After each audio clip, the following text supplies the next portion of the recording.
แล้วปากตัวเรียนอะไรกันปากร้องเพราะว่ามันเคยไอ้ปากตัวเดียวมันไวทุกตัวที่ไม่ใส่ไปแล้วขอเปิดไว้แล้วแล้วปากตัวเขาเลยปากฟังเลยแล้วปากตัว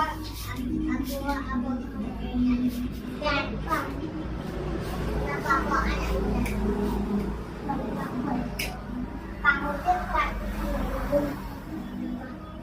โอ้ยไปให้ปากนี่เป็นปากไหนปากตัวมีอะไรกันปากตัวมีไม่เห็นไม่ดู